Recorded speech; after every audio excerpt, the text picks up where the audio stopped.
Ladies and gentlemen, this is video number 2 of Henry Speedway's Hall of Fame, Wall of Fame, and Mall of Fame, inducting Bob Kamp, my buddy Bob Kamp and Gayle Kamp, K-Motion Racing, into the Mall of Fame. For 50 years, the racetrack Avery G. Henry built in Chase, Indiana, has brought together drivers, fans, and sponsors. The Hall of Fame consists of past and present drivers. The Wall of Fame consists of past and present fans, and the Mall of Fame consists of businesses whom were sponsors at Henry Speedway. Now, ladies and gentlemen, the relationship between Henry Speedway and K-Motion Racing was a match made in heaven. Henry Speedway needed sponsorship, and K-Motion Racing needed customers. However, it was the type of sponsorship that K-Motion Racing brought to Henry Speedway which was attractive to both the drivers and the fans. Fast engines which produced fast race cars and great racing. Henry Speedway and K-Motion Racing grew up together and was a winning team for the drivers and the fans. Here's a full-page advertisement in the 1979 souvenir program.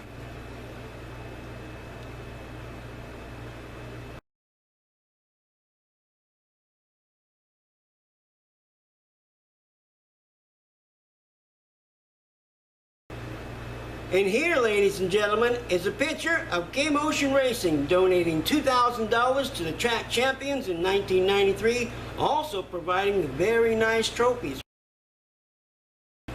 Bob, do you remember the time K-Motion Racing went to the banquet at the Beef House and K-Motion Racing provided all the trophies? Must have been 40 of them.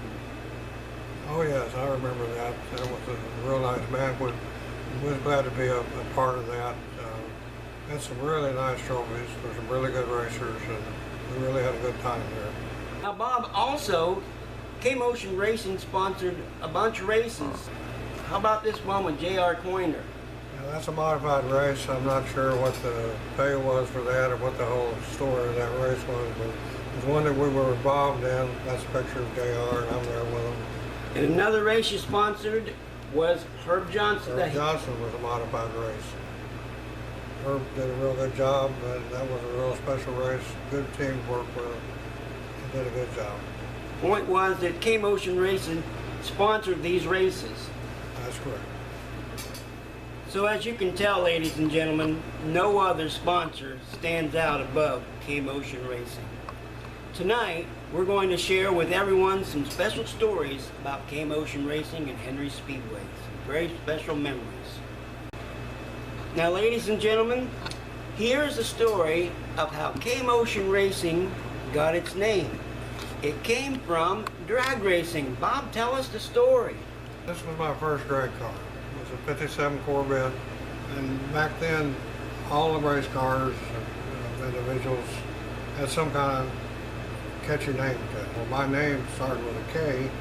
The word K-Motion comes from commotion, which is unsettlement. And drag racing is really unsettled for the car. So that's where the K-Motion name started.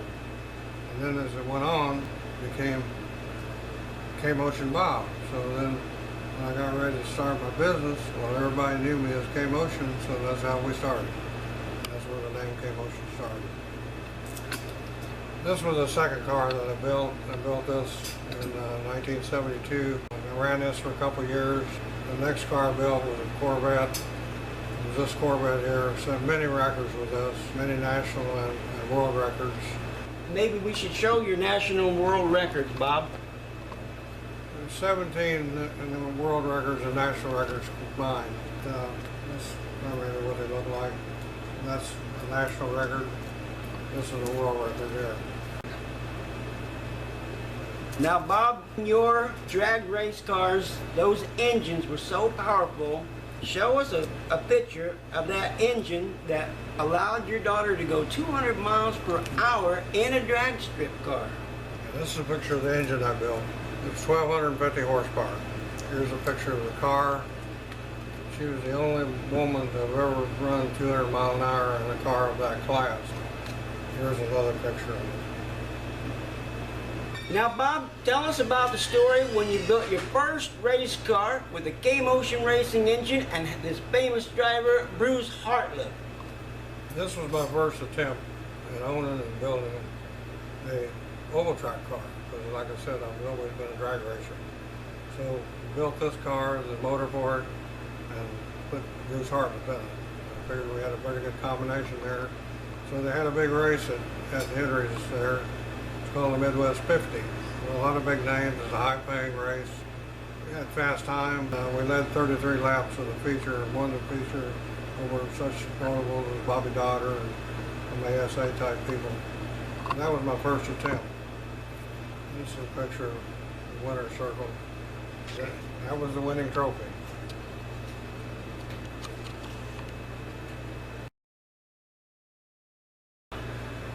It's kind of a funny little story here. I was telling Roy about after we started racing up there, Bruce driving the car. Well, he was winning quite a bit, and his mom come to my shop, and she come walking in the door, and she looked real irritated, and she said, "I am really mad at you." I said, "Well, Rose, what's the story? What's the deal? How long is it going to take you and Bruce Hartley to shut down Henry Speedway?" I said, "Well, what do you mean?" "Well, you guys are winning everything, and nobody can be as fast as that car." I said, "Well, that's the name of the game, to be fast." And she stormed out. I never heard another word about it. I believe that she was really serious. Oh, yeah. Now, Bob, isn't it true that your engines were so powerful that we got to show a picture of Bobby Blunt in this story? This is a picture of Bobby Blunt. He wanted to run a series called the Argo Series and had special restrictions on the motor and things that you could only do. So he had furnished the car and I built the motor. He just began winning everywhere. He got to the point where they wanted to tear us down all the time and see if it was legal. And they'd always pump us for cubic inches. And so they finally gave up on that, and they said, "You know, we've done it enough. If you are illegal, we can't find it." So they went on, and Bobby became Rookie of the Year that year in that particular section. Here's a picture of an accomplishment I'm pretty proud of. Steve Barnett ran the Northern All-Star Series. He ran our engine. He won the championship 3 years in a row. Steve, if you don't know, is a cousin of Tony Stewart, and that's kind of how I met Tony Stewart. But anyway, those particular 3 years, I received Engine Builder of the Year award.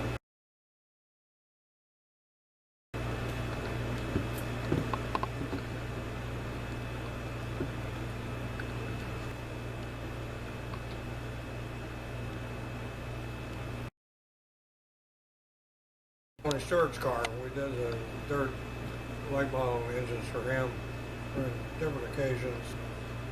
When we were at the racetrack, well, then Tony would come and test. He'd rent the track and he'd test it. Usually at night, he'd bring sprint cars and do his outlaw sprint cars. One story I was telling Roy, Tony, we got in the big outlaw sprint car. I mean, this thing was huge. He went around the track in 10:19. That's unheard of at that place, to go that fast. It was almost scary to watch. But he said he was going so fast and he was pulling so hard that he had to hold his breath. He couldn't breathe. His chest was just pulling in. And I thought that was pretty nice for him to tell me about that. Plus, and always after that, he relayed the place as being in Little Eldora. He said if anybody can race here, they can race at Eldora. So Tony Stewart referred to Kamp Motor Speedway as Little Eldora. And what about this picture, Bob? That's a picture when Tony was up there testing, and that's our grandson. Tony is really good with kids. He's involved in a lot of kid programs. Super guy. Now, Bob, there is a famous driver that started out in Henry Speedways in the old programs named Bob Pierce. But you got a story about Bob Pierce and K-Motion Racing. He come to talk to me, him and his wife Angie, and They won the race, this north-south race down in Kentucky. Big race, hell of a Tampa deal. $15,000 to win. I said, well, you bring me your engines, and I'll take them apart. And I'll put some new stuff in them. I'll put in some ideas that I got, and we'll see what we can do down there. So he went down there, and he won the thing. And here's a picture of the $15,000.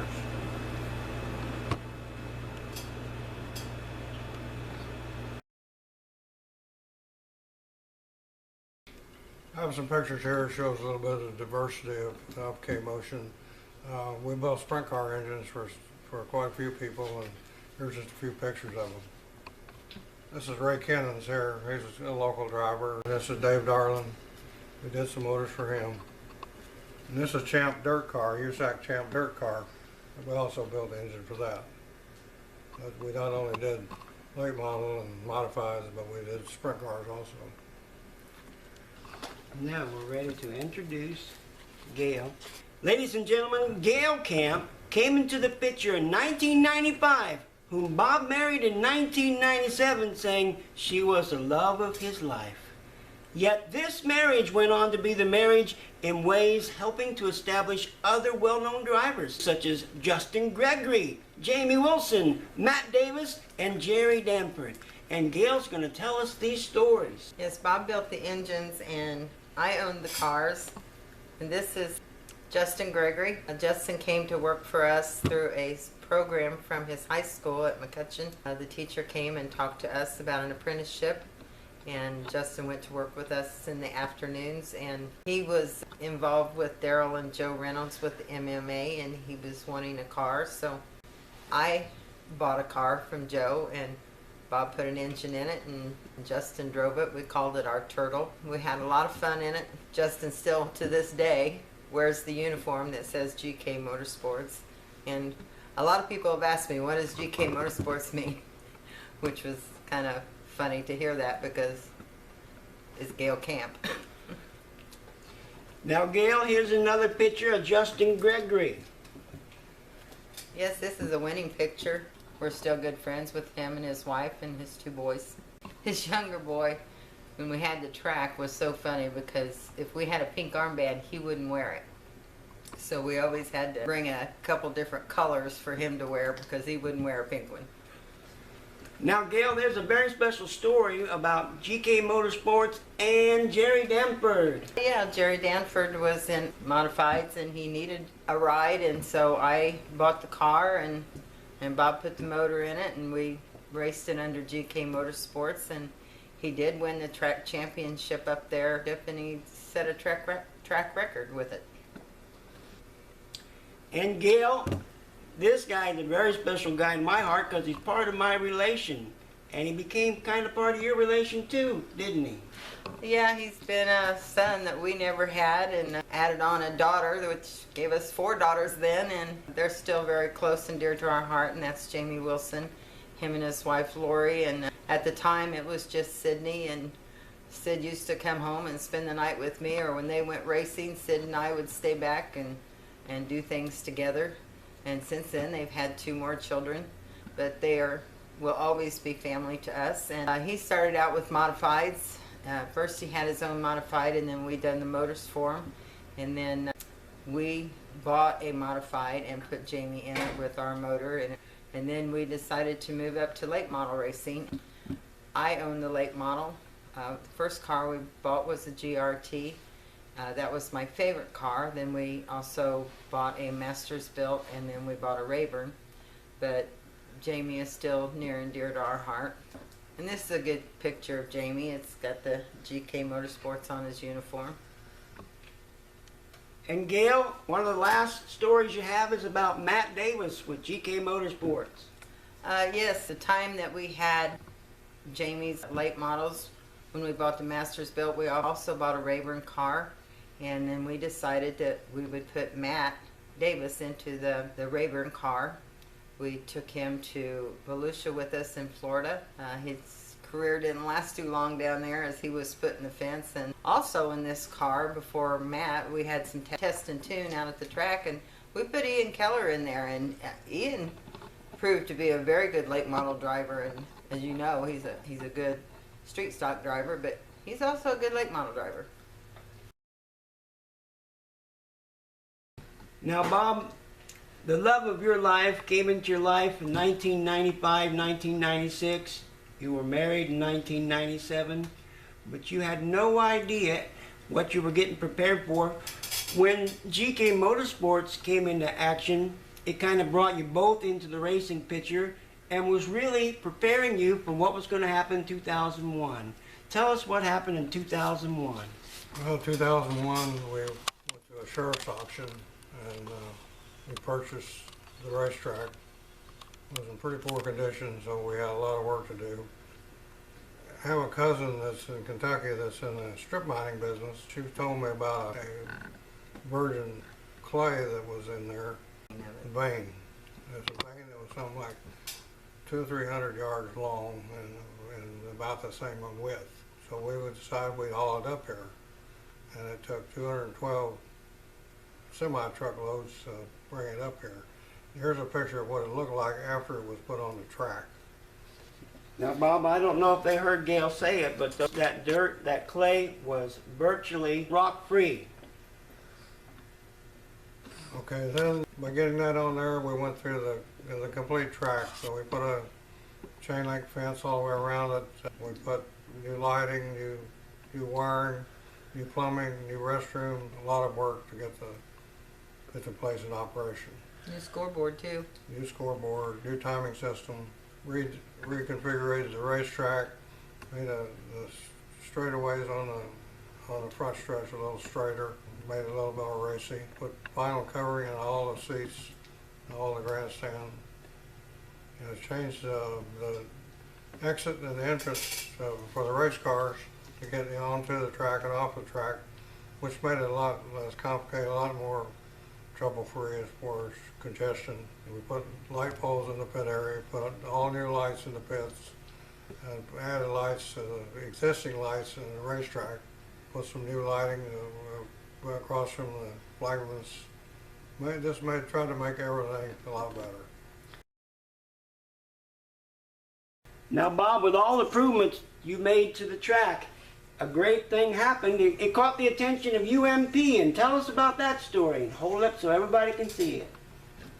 Okay, we went to the UMP banquet, and we really never expected this, but we were voted Promoters of the Year for what we had done to the track. This is a picture of us accepting a trophy. And this is the same year that when we brought this trophy home, we brought another trophy home to Morris Reynolds for Crew Chief of the Year.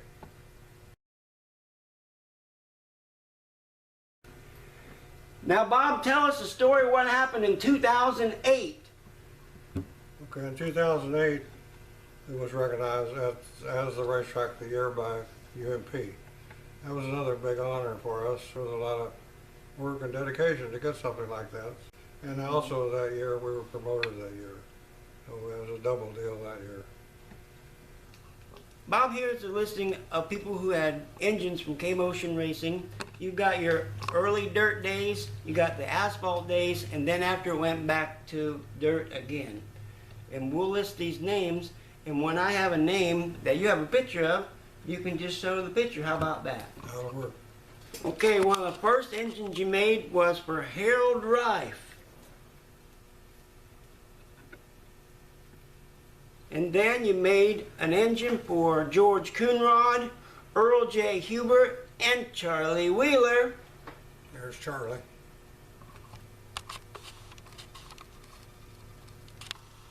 And then for the asphalt days, J.R. Coyner came back in the picture.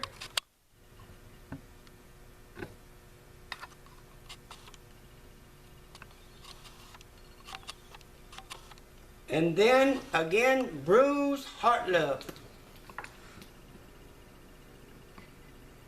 This is a big race that we won at Winchester with Bruce Hartlove in our car. And then Bob, how about Jim Spears? And Jim drove Denny's Body Shop, and they won track champion with that, and they had our motor also. And then, Bob, how about Lenny Gerard? I did Lenny's motor for that whole season. He was also a track champion. And then everybody knows Jeff Houchins, HP Machine. Here's Jeff in a street stock. Jeff come to me once and wanted to see if I could get a job, and so I hired him, and he turned in a pretty good engine builder, and he now has his own shop, and pretty proud of the way he's developed. He drove a modified that we also owned, and he did real well in that too. Okay, Bob, you also built an engine for Bob Fox. We don't have that picture. We've already showed a picture of Herb Johnson. And then there's Tim Taylor and Mr. Excitement, Mark Stetler. I did Mark's motor, quite a few different combinations that we tried. And Mark was always competitive, and he's a real good racer, real good person too. Another driver had K-Motion Racing engine, Jim Laws. Jimmy was a consistent racer, and he was in the top 5, and he won a few races, and he's just pretty successful with his operation. Another driver had a K-Motion Racing engine, Ryan Bowman. This is Ryan in street stock. I worked with him and his dad Ike. He was super friends with Gayle and I. We had a lot of fun with Ike. Anybody that ever knew Ike would know what I'm talking about. But they were pretty successful too. Another driver that we've already talked about that had a K-Motion engine, Bobby Blunt, and then Chet Blanton, Scott Hance, and then Jim Cooper, and Roland Isaacs, and here's a picture, Phil Cox. Phil still has his son coming out to the racetrack now. Yeah, Phil, he bought a complete engine from me, from carburetor to oil pan, and he was very successful with it. He was a good racer, very good person. And speaking of good person, Bob, nobody was ever better or a nicer person, and you'll say the same thing about this guy who drove number 49, Mr. Jerry Goebel. Yeah, Jerry's a super guy. It was a pleasure working with him on the car, and then when we got the racetrack, Jerry worked for us also, and this Mr. Personality can't beat Jerry.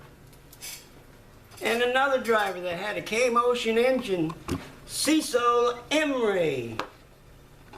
This was part of Denny Jackson's racing. He also had the JR Corner. We did some work for them. Now, Bob, there was Marvin Burton and a very special driver, Tony Like, made a very special K-Motion picture.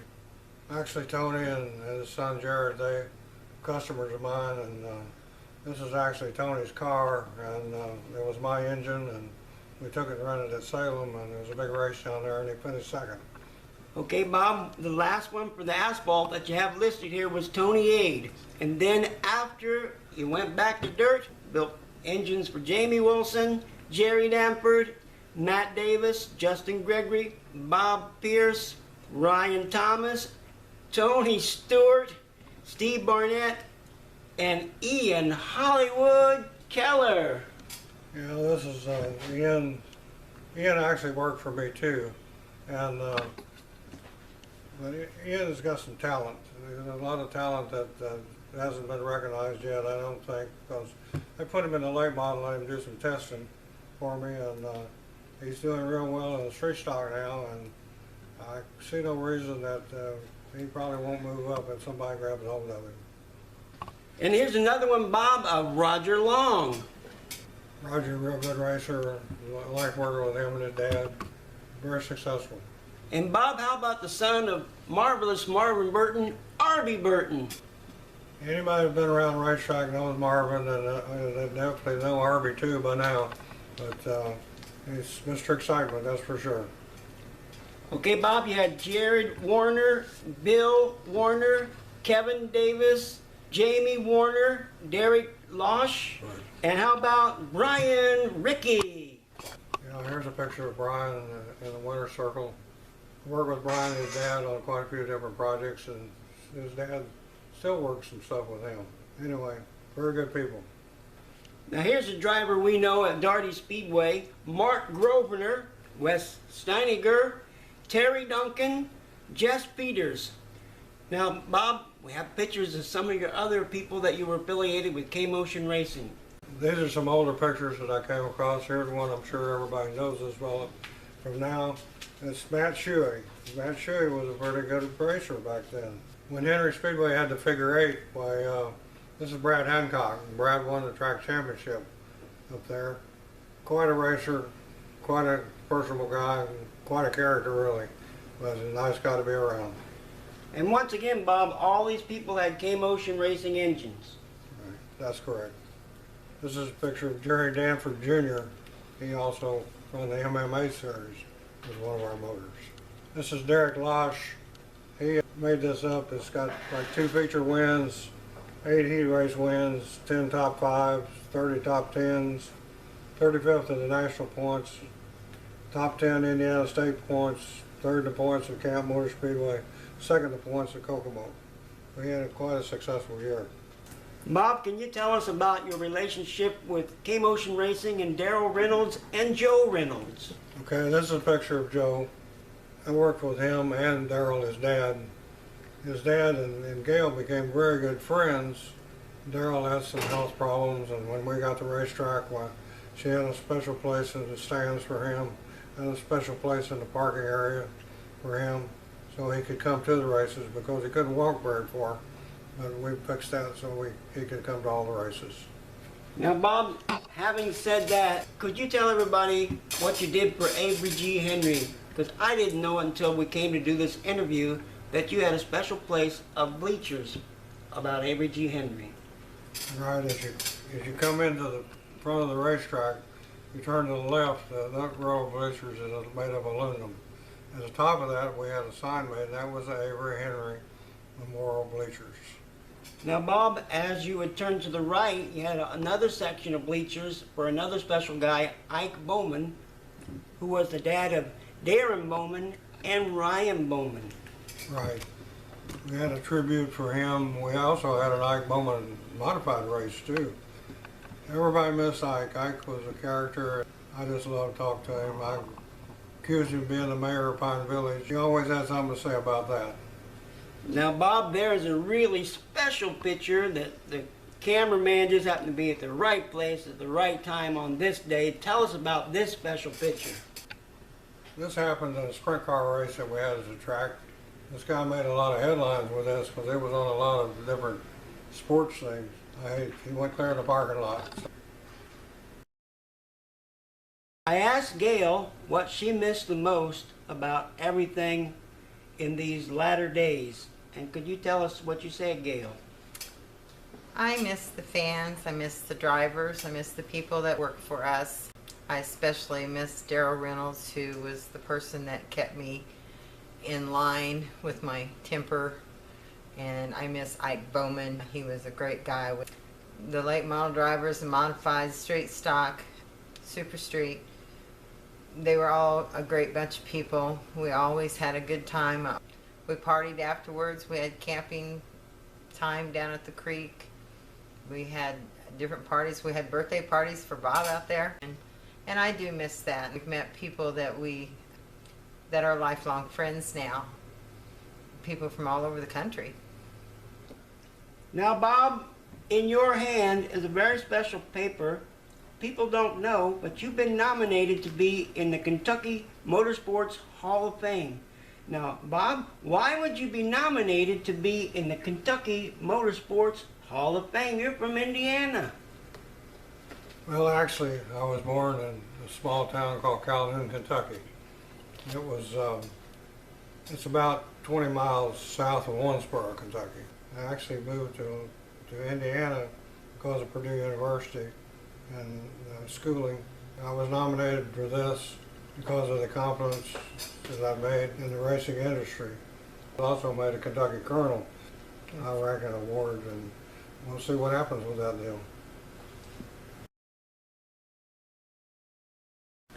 Now, Bob, can you tell us, now, Bob, as you reminisce about these 40 years of relationship with Henry Speedway, Bob, as you reminisce, Bob, as you Bob, Bob, as you reminisce about these last 40 years of relationship with Henry Speedway, K-Motion Racing, tell us what's in your mind. Well, it's unbelievable to try to put those 40 years in perspective as far as what you would miss, because I made so many friends and so many good customers and so much fun. Enjoyed the racing and the competitiveness and enjoyed building motors for really good drivers. The whole aspect of the performance industry, which I've been a part of for quite some time now. So that's some of the things that I miss. I miss a lot of the people.